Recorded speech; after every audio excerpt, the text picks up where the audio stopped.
On est contraint, par exemple, pour la Côte d'Ivoire, de pouvoir toujours se ravitailler en cheptel au Mali. Si on est contraint pour le Mali, de pouvoir toujours se ravitailler en électricité en Côte d'Ivoire, mais pourquoi ne pas se rendre compte qu'on est contraint de collaborer et de trouver le strict nécessaire pour dissoudre nos différentes divergences stratégiques afin d'arriver à cette collaboration commerciale et au-delà même du commerce pour faciliter un peu le développement de nos différents États.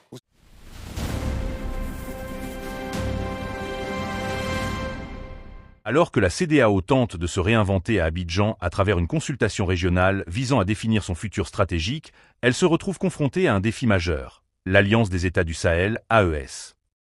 Mali, Niger et Burkina Faso, en refusant de se conformer à son autorité, questionnent la crédibilité et la force de la communauté ouest-africaine. Cette consultation n'est donc pas seulement une réunion technique ou économique. C'est un test grandeur nature de la capacité de la CEDEAO à rester un acteur influent face à un bloc sahélien qui se construit en marge du système régional.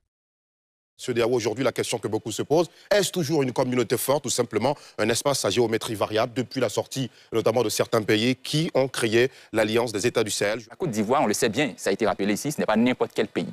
Mais en même temps, lorsqu'on parle de CEDEAO, on se permet aussi de parler de AES. AES qui était également membre de la CEDEAO, pour parler des trois pays, Niger, Burkina et Mali. Donc lorsqu'on est en Côte d'Ivoire, on se demande quelle est la symbolique derrière. En ce sens où la Côte d'Ivoire est aujourd'hui ce pays-là qui est généralement tagué, attaqué par ces pays-là. Donc Niger, Burkina, Mali. Donc recevoir tout ce monde-là ici, pour parler également d'intégration, pour parler également de restructuration, pour parler d'avenir, sans oublier que ces pays-là également, où leurs positions seront également débattues, évoquées, ça donne un symbole de l'unité, mais surtout de la grande vision que la CEDEAO a. Pour ne pas dire que la CEDEAO n'est pas nécessairement contre, comme certains pourraient le penser, l'AES. Alamine? Oui, je ne vais pas revenir naturellement sur ce qui a déjà été mentionné. C'est naturel, tout bouge, tout évolue, tout est dynamique. Donc, dans le processus des institutions, il y a des stations de réflexion et de prospection pour essayer de voir ce qu'on doit faire pour les années à venir. Et je vais plutôt m'attarder sur quelque chose qui est assez important pour moi, à savoir la collaboration multilatérale dans la zone CEDEAO et par extension dans la zone Afrique. Le ministre délégué ivoirien dit qu'ils vont travailler à ce qu'en 2028, on puisse avoir 10% de collaboration intra-CEDEAO. C'est assez grave. Donc, c'est assez grave dans le sens où la majorité des collaborations se font des pays du nord vers le sud ou du sud vers le nord. Donc, pour moi, à ce niveau-là, il y a deux enjeux. Parce qu'il ne faut pas oublier aussi le travail d'ingénierie économique, industrielle sous-jacent. Tu ne peux pas en vouloir à un jeune Ivoirien qui, par exemple, va se ravitailler en marchandises en Chine. Voilà, tu ne peux pas l'imposer de se ravitailler en marchandises au Rwanda quand la marchandise dont il a besoin se trouve en Chine. Donc, il y a cette nécessité-là pour la CEDEAO de commencer à, par exemple, impulser une gouvernance technologique et industrielle poussée pour qu'on puisse avoir les différents éléments nécessaires qui vont naturellement favoriser et faciliter les collaborations internes. Donc d'abord, l'Afrique, à travers ces assises-là, doit se poser la question de sa capacité, sa capacité à produire dans le domaine de l'industrie, dans le domaine de l'agroalimentaire. Si une brique coûte, par exemple, un sac de ciment, et prends un exemple, coûte par exemple 5 francs en Chine et qu'il coûte 200 au Sénégal, c'est compliqué d'arriver à cette collaboration interne. Donc il va falloir maintenant pour ces États-là commencer à passer à une vitesse de développement pour maintenant faciliter les intentions de collaboration. Parce que justement, la politique extérieure des différents États, c'est le cadre opérationnel qui permet à la diplomatie de ces différents États-là de pouvoir collaborer. Donc si, dans le cadre de l'extension de ma politique extérieure, tu n'as rien à me proposer valablement pour me développer, j'irai voir ailleurs. Et il y a aussi la problématique de la dichotomie CEDEAO-AES. Si vous remarquez bien, la dichotomie CEDEAO-AES n'est pas assez puissante pour empêcher certaines collaborations commerciales. Par exemple, malgré ces divergences stratégiques, politiques et idéologiques, la Côte d'Ivoire se ravitaille toujours en cheptel au Mali. La Côte d'Ivoire fournit toujours de l'électricité au Mali. Donc oui, aujourd'hui on a 3 pays, Mali, Burkina Faso et Niger, qui ne sont pas d'accord pour la vision globale stratégique de la CEDEAO, qui en sortent, qui créent une autre institution. Mais vous allez voir qu'il y a des collaborations commerciales qui demeurent, parce que celle-là touche à la sève de la bonne vie dans les différents États.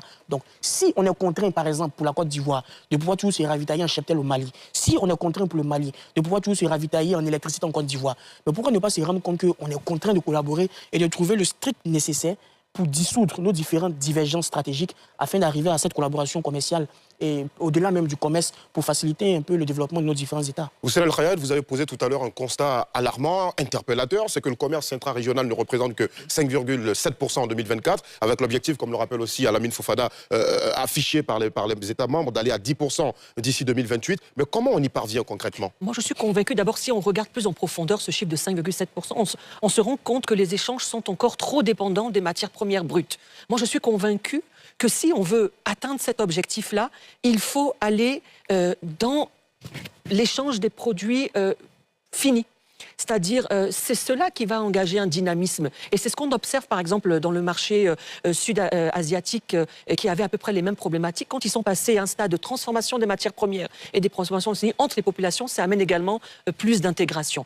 Il faut trouver la clé pédagogique pour faire comprendre aux citoyens ouest-africains, membres de la CEDEAO, que ce n'est pas forcément la CEDEAO d'il y a 50 ans qui est institutionnelle et politique, mais qu'elle a pour objectif de se transformer en locomotive d'intégration économique. Et notamment, on voit ce projet-là de la ligne Abidjan-Lagos, l'autoroute, qui va apporter une contribution.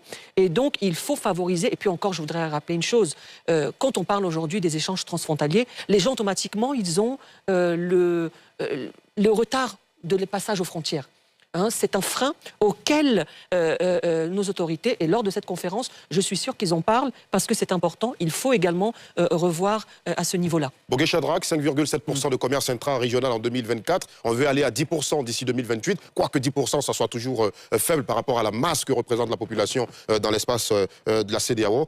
Comment on fait pour y arriver, selon vous? Effectivement, c'est faible. 5,7%, c'est faible.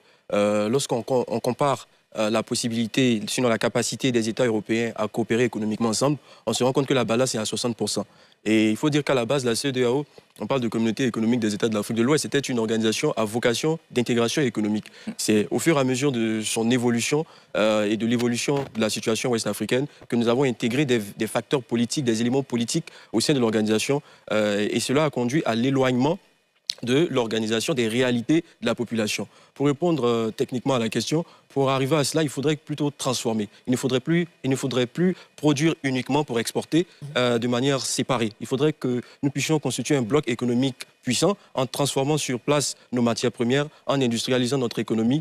Ainsi, nous pourrons donner de l'espoir à la jeunesse africaine, à la jeunesse ouest-africaine, à la jeunesse de la CEDEAO. Est-ce que cet objectif, est-ce qu'on ne l'atteindrait pas, par exemple, en faisant ce que Alpha Condé, l'ancien président de la République de Guinée, avait décrié à Abidjan? Il disait que moi, le Guinéen, je veux vendre du ciment. La Côte d'Ivoire ne va pas venir prendre le ciment chez moi, le Guinéen. La Côte d'Ivoire va aussi tout de suite se précipiter pour produire et vendre. Et ainsi de suite dans plusieurs autres domaines d'action, en s'attenant aux exemples qu'il prenait. Est-ce qu'on peut y arriver? Alors, je pense que ça, c'est la mauvaise approche. Il ne faudrait pas qu'on pense qu'on doit avoir des pôles de production spécialisés par pays. Comme vous l'avez signifié, donc la Côte d'Ivoire produit spécialement le cacao, le Burkina produit spécialement... Non, ça c'est dangereux, contrairement à une solution positive. Mais avant de revenir, j'aimerais aussi rebondir sur ce qui a été signifié par mes co-débatteurs. La comparaison n'est pas forcément exacte, parce que si on dit l'Union européenne c'est 60%, et que la CEDEAO, c'est 5%, ce n'est pas la même chose. Parce que l'Union européenne, c'est une organisation continentale. C'est pour l'Europe. La CEDEAO, c'est pour une partie de l'Afrique. C'est une organisation régionale. Si on veut comparer, on pourrait parler de Union européenne, Union africaine. Donc, si on fait... À peine une dizaine d'États, effectivement, pour la CEDEAO. Donc, c'est un peu compliqué. Mais pour revenir à votre question, selon moi, la meilleure méthode, la meilleure approche, c'est de se poser une simple question. Qu'est-ce qui fait que ces pays-là n'arrivent pas à collaborer entre eux? Ou du moins, qu'est-ce qu'ils cherchent autre part, au-delà des 5% qu'on a? Donc, si on se rend compte que c'est le maïs qui intéresse, je dis un pays comme ça, le Ghana, alors il faut commencer à mettre en place ce maïs-là qui pourra rediriger les intérêts du Ghana vers un pays comme la Guinée. Très bien. Si c'est le ciment, il faut commencer à se préparer, répondre donc aux questions ou aux objets qui sont d'intérêt extérieur cherchés par ces pays-là. Avant ça, même, il est revenu sur l'analyse comparative de notre confrère sur l'Union européenne qui serait à 60% de commerce intra-régional. Oui. Et il dit que l'Union européenne, c'est un continent et la sous-région ouest-africaine, c'est une dizaine de pays. Pourquoi les comparer les deux? Si, la comparaison est très valable. Et au contraire, on devrait même peut-être voir un chiffre un peu plus élevé au niveau comment on appelle, de la CEDEAO. Pourquoi? On est plus enclin à collaborer lorsqu'on est 5 dans une salle que lorsqu'on est 50 dans une salle. Je veux dire, 5 personnes dans une salle ont plus de chances de parler, de collaborer que 100 personnes dans une salle. Après, il faut faire le ratio aussi entre l'étendue du territoire et les différents acteurs qui interagissent. Normalement, pour moi, 10 États dans une organisation sous-régionale devraient être un peu plus enclins à collaborer que 27 États dans un continent. Parce que eux, par exemple, dans le cas de l'Union européenne, ils sont proches de d'autres continents, c'est-à-dire ils ont plus d'options par rapport à l'Asie, par rapport au Proche-Orient, par rapport au Moyen-Orient. Mais si tu vois qu'il y a 60% de collaboration dans la zone Union européenne, c'est qu'il y a il y a une volonté d'intégration régionale et ils ont compris beaucoup de choses. La France et l'Allemagne, des éternels ennemis qui se sont combattus dans de nombreuses guerres, mais aujourd'hui arrivent à collaborer. Donc c'est aussi la volonté de pouvoir dépasser les divergences antérieures pour essayer d'aller vers un avenir. Maintenant, par rapport à la pensée de l'ancien chef d'État sénégalais, guinéen, je ne partage pas aussi l'avis de Josias parce que, en fait, la compréhension, ce n'est pas une politique publique qui exige, c'est une politique publique qui inspire. C'est-à-dire, on n'impose pas à des États d'être des champions d'un domaine, non. Lorsqu'on constate qu'un État est un champion d'un domaine, le domaine dans lequel les champions est censé être un modèle qui inspire les voisins. On ne peut pas, naturellement, je suis d'accord avec lui, on ne peut pas imposer aujourd'hui à la Côte d'Ivoire d'être que dans le seul café cacao. Chaque pays est libre de pouvoir aspirer à des éléments de puissance par rapport à des repères autonomés. La Côte d'Ivoire, dans son repère autonomé, OIJ va estimer que oui, je peux développer le cacao, l'EVA, le caoutchouc, etc., le tourisme, etc. Donc chacun est libre de pouvoir prétendre à ses aspirations de puissance. Mais à un moment donné, il y a un domaine qui va faire plus surface que d'autres. Donc il y a un domaine qui va prendre le dessus sur d'autres. Donc dans ce sens-là, lorsqu'on constate par exemple que le Rwanda est un modèle en matière de propreté, la Côte d'Ivoire peut s'en inspirer. Si la Côte d'Ivoire est un modèle en matière de diplomatie culturelle, la Guinée peut s'en inspirer. Si le Mali est un modèle par exemple, de puissance sécuritaire, le Ghana peut s'en inspirer. Donc c'est de voir ce qui fait la force ailleurs pour s'en inspirer, mais ce n'est pas contraindre pour que chacun soit spécialiste dans un domaine. Très bien. Oussel El Khayat? Où je voulais renchérir sur l'interpellation de Josias, c'est que ce sont les hommes et les femmes qui créent les dynamiques. Moi, je voudrais revenir sur encore un chiffre. La population de l'Union européenne, c'est 450 millions d'habitants. La CEDEAO, nous sommes 470 millions. Ce sont les chiffres pour 2026. Ce qui veut dire que la dynamique existe. Ce n'est pas forcément le fait... Notre région de la CEDEAO s'étend autant que l'Union européenne. Donc je pense qu'il faut, au contraire, avoir ces mesures de comparaison parce que le potentiel est là. Très bien. Oui. Shadrach? Tout à l'heure, M. Fofana disait que le nombre de 10 États pourrait faciliter la coopération économique des États de l'Afrique de l'Ouest. Moi, j'estime par exemple que le problème de la CEDEAO, c'est sa capacité à pouvoir bâtir des infrastructures durables. Parce que le moteur du développement, le moteur de l'industrialisation, c'est l'économie, ce sont des infrastructures. C'est la capacité, par exemple, à transformer nos matières premières et même après avoir fini de les transformer, à pouvoir les transporter vers les pays frontaliers, etc. Si la Côte d'Ivoire, par exemple, fabrique du chocolat, transforme son cacao en chocolat, elle peut valablement vendre sa production industrielle de chocolat aux pays voisins. Si le Burkina Faso, par exemple, Burkina Faso maintenant ne fait plus partie de la CEDEAO, mais si d'autres pays autour de la Côte d'Ivoire ont une expertise, ont une expérience agricole, agroalimentaire dans un secteur particulier, ces États-là sont en mesure de partager leur expertise, de vendre aux États qui les entourent. D'où la nécessité et l'importance d'une chaîne de valeur régionale, mais il faudrait qu'elle soit plus structurée pour avoir un peu plus d'impact économique sur l'espace régional. Très bien, mais si on va essayer d'avancer, c'est bien vos analyses sur cette intégration économique, mais il y a aussi la politique qui est restée en tout cas l'une des plus grandes difficultés au cœur de cette communauté économique des États d'Afrique de l'Ouest. Aujourd'hui, nous avons 3 pays qui sont partis de la communauté. Qu'est-ce que la CEDEAO devrait faire dans cette quête de solutions, dans cette perspective d'avenir, pour éviter que pareille situation n'arrive plus à Lamine Fofana? Qu'est-ce que la CEDEAO devrait faire? Déjà, c'est de voir le point de rupture. Quel est le point de rupture? Le point de rupture, c'est généralement sur la datation par rapport à la transition et la capacité à revenir à un État normal qui fonctionne normalement avec des élections, etc. Donc je pense que, sincèrement, sur cette question, moi j'ai une vision très libérale de la chose. C'est-à-dire,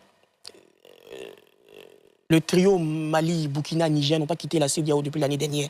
Ça fait longtemps. Si vous voyez qu'ils persistent dans cette démarche, c'est qu'ils estiment valablement qu'ils peuvent matérialiser leur intégration sous-régionale dans une autre entité autre que la CEDEAO. À tort ou à raison, on pourra mentionner des éléments de part et d'autre, mais je suis de ceux qui pensent que, à un moment donné, la CEDEAO n'a pas les éléments de contrainte maximale pour les imposer de revenir dans la CEDEAO. Sauf changement peut-être de régime, sauf changement peut-être de vision, sauf négociation pour essayer de revenir sur certaines bases de l'accord. N'eût été ces éléments-là, ils vont persister dans leur démarche. Donc à ce stade, il faut faire des négociations. Donc, il faut faire des négociations pour trouver un minimum de consensus qui pourrait faciliter le retour de ces États-là. Et si ces États-là refusent ce minimum de consensus-là, laissons les différences s'exprimer. Dans 5 ans, on fera le bilan, parce qu'on ne pourra pas les contraindre. La CEDEAO aussi ne va pas effacer le minimum d'éléments qui régit la CEDEAO par rapport à certaines valeurs. Donc, il ne faut pas fermer la porte. Il faut être dans un bicéphalisme de négociation pour revenir. Mais à un moment donné, s'ils ne veulent pas, laissons les différences s'exprimer. Dans 5 ans, on pourra faire le bilan. C'est moi, Josias. Alors, vous savez, les dirigeants de la CEDEAO, tout comme les dirigeants de l'AES, ils savent c'est quoi le problème. Ils savent déjà, ils ont déjà parlé de ces problèmes-là, ils ont déjà touché ces problèmes-là, même résolu dans certains cas. Moi, je pense que le véritable problème, c'est au niveau de la définition de certaines notions.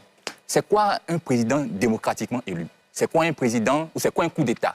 C'est quoi tout ce qui est dit contraire au principe de la CEDEAO? Il faut une redéfinition. Parce que quand on voit, est-ce que les textes ne sont pas suffisamment clairs? Ils sont clairs. Mais lorsqu'on voit, par exemple, le cas de la Guinée, où où il y a un coup d'État qui est fait et que le même président qui fait le coup d'État devient président, alors que même sa victoire est contestée par certains, ou même certains analystes vont jusqu'à dire que c'est une chose qui a été faite dans une même continuation, donc c'est un coup d'État encore pour se légitimer ou rester à la tête de son pays, et que les pays de la CEDEAO facilement l'acceptent, il y a des questions qu'on se pose. Est-ce que les autres pays aussi doivent faire la même chose? Donc parce qu'on a réalisé un coup d'État, on réorganise une élection et on gagne. Est-ce que c'est selon cette condition? La majorité des premiers communiqués qui sont intervenus après le coup d'État, la CEDEAO a dit de tout faire pour revenir à l'ordre constitutionnel. C'est pourquoi je dis qu'il faut une redéfinition. Parce que si on dit simplement que l'ordre constitutionnel, c'est permettre, par exemple, qu'on réalise un coup d'État et qu'après la réalisation du coup d'État, on organise l'élection pour devenir président, alors il y a problème. Parce que c'est une autre forme encore de coup d'État. C'est pourquoi je dis qu'il faut revenir à des redéfinitions. Redéfinir, c'est quoi un coup d'État? C'est quoi un président réellement élu? Vous voyez, le contexte dans lequel on se trouve, c'est difficile. Parce que la CEDEAO n'est pas prête à faire certaines concessions. L'AES également. Donc c'est une sorte de bras de fer où personne ne veut s'abaisser en dessous de l'autre. Et lorsqu'on regarde ce qui est en train de se passer, tout porte à croire qu'on ne pourra pas facilement attirer ou faire revenir ces pays-là. Parce qu'eux aussi, ils ont fait entendre à leur population que cette organisation que vous voyez là, la CEDEAO, est quelque part contre nos intérêts. Donc c'est un gros travail qu'il faudra faire. Et tout part, selon moi, des redéfinitions de certaines notions. Il faut revoir.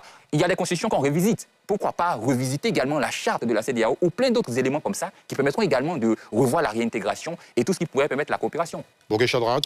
Pour rendre la CEDEAO un peu plus attractive, politiquement attractive et institutionnellement attractive, il faudrait bien entendu la rendre économiquement performante. Vous savez, la CEDEAO, c'est un marché sous-régional de plus de 470 millions d'habitants.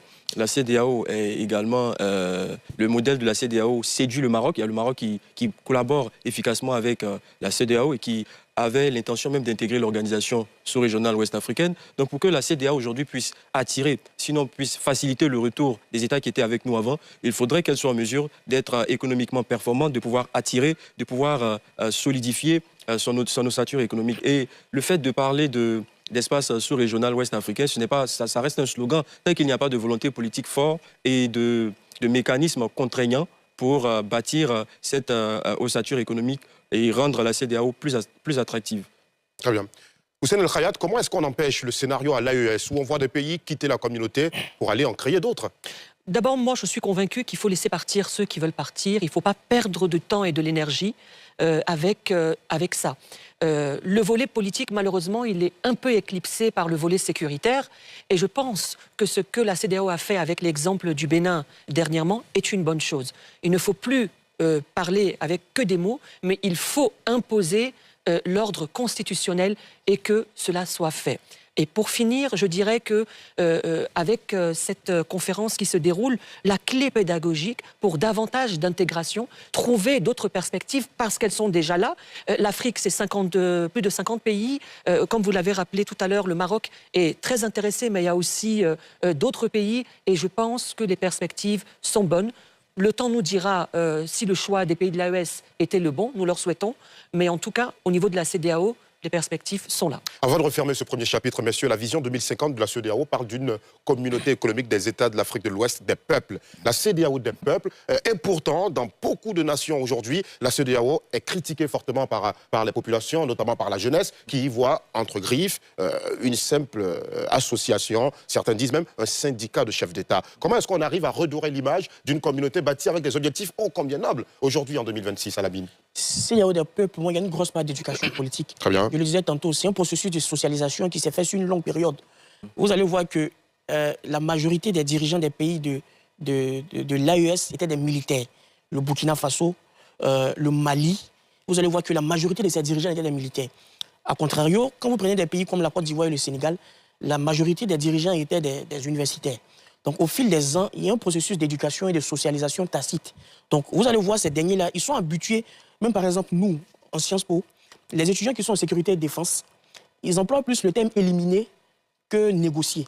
C'est-à-dire, quand il y a une situation, non, il faut l'éliminer. Non, il faut éliminer, il faut éliminer. Donc, un sociologue, généralement, ne pense pas comme un sécurocrate ne pense pas comme un juriste. Donc, vous allez voir que ces différents présidents ont eu aussi un discours qui a construit une masse critique offensive, dure, qui, c'est oui ou non, vrai ou faux.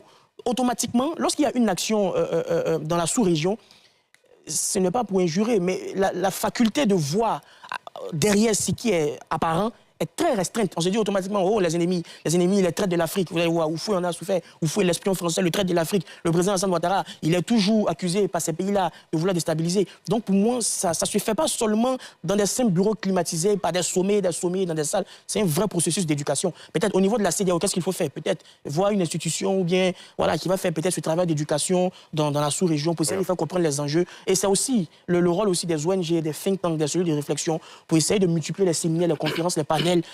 Déjà se croiser, se rencontrer. Pourquoi pas? Moi, je le disais tantôt, pourquoi des jeunes universitaires ivoiriens aujourd'hui ne peuvent pas, par exemple, faire un groupe pour aller mener ou bien faire des études au Burkina? Ça peut être sur 2 mois, sur 1 mois. Les jeunes burkinabés viennent en Côte d'Ivoire. Plus on se rend compte que derrière les discours des chefs d'État, il y a des gens, des Ivoiriens, des jeunes Africains qui partagent généralement les mêmes visions et qui veulent le meilleur pour l'Afrique. Simon Josias, comment on renforce la confiance des peuples de la CEDEAO en l'organisation? Par le canal des actions, tout simplement. Je pense que ce que ces peuples-là, parce qu'on parle de CEDEAO pour les peuples, ce que ces peuples-là attendent aujourd'hui, c'est des actions concrètes. Pas que la CEDEAO ne fait rien.